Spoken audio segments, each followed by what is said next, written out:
महाराज जी, जैसे आज वृंदावन की होली शुरू हो गई है और अगले 4 दिन तक होली चलेगी। महाराज जी, बहुत सारे युवतियां आपको सुनती हैं, तो ये आज आपका कोई संदेश सब भारतवासियों को? हम तो सबसे यही प्रार्थना करेंगे कि होली महोत्सव प्रहलाद जी के द्वारा प्रकट किया गया है। जब प्रहलाद जी किसी भी प्रकार हिरण्यकश्यप के मारने से नहीं मरे, तो उसकी बहन होलिका थी।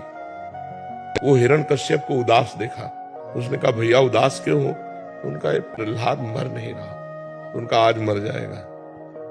लकड़ी का बहुत सा ढेर लगाया जाए और उसमें लेकर हम प्रहलाद को बैठ जाएंगे, तो हमें अग्नि से वरदान मिला है, एक पट, शीतल पट, जिसको हम मोड़ लेंगे तो हमारा रोम भी नहीं झुलसेगा और प्रहलाद मर जाएगा।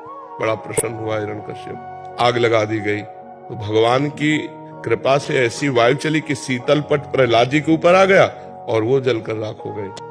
तो जितने प्रहलाद पक्ष के थे, सुबह वहां जब गए तो देखा प्रहलाद जी बैठे हुए, बड़े आनंदित थे। ढोल मंजीरा कीर्तन से होली की पूजा की और आपस में गुलाल रंग लगाकर खेल रहे, नाम कीर्तन कर रहे, पद गा रहे कि प्रहलाद जी भगवान की भक्ति से बच गए।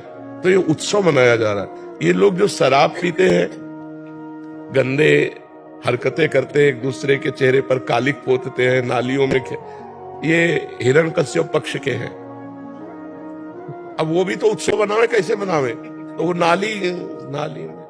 नालियों में गोबर कीचड़, उसकी हिरण्यकश्यप पक्ष की पार्टी, और एक होती साधुता की पार्टी। एक दूसरे पे गुलाल लगाए, रामकृष्ण हरि बोले और बैठकर पद गायन किए और खूब गुझिया और मिठाई भोग लगा के ठाकुर जी को और पाए आनंद मनाए। तो हमारी समस्त देशवासियों से प्रार्थना है, कोई भी व्यसन न किया जाए और हम आनंद पूर्वक भाईचारा बनाते हुए एक दूसरे का सम्मान करें, प्यार करें। जो हमसे दुश्मनी मानते हैं, होली के दिन हम उनके भी घर जाएं और उनके गुलाल लगावें और उनसे प्यार करें। हमारा एक भी दुश्मन विश्व में ना हो, यही सबसे बड़ी हमारी प्रार्थना है। हमारे आचरण पवित्र हो, हमारा व्यवहार पवित्र हो, हमारा चिंतन पवित्र हो, तो होली सार्थक है।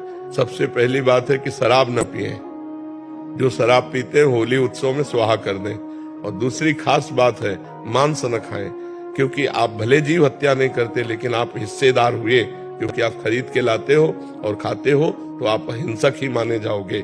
तीसरी बात, किसी माता बहन की तरफ गंदी दृष्टि मत देखो, जैसे तुम्हारी बहन ऐसे दूसरे की बहन। तो आप पवित्र ब्रह्मचर्य रहिए और जो अपनी पत्नी है उसी पे अनुराग कीजिए। ये 3 बातें छोड़ने की कोशिश कीजिए: शराब, मांस, व्यभिचार।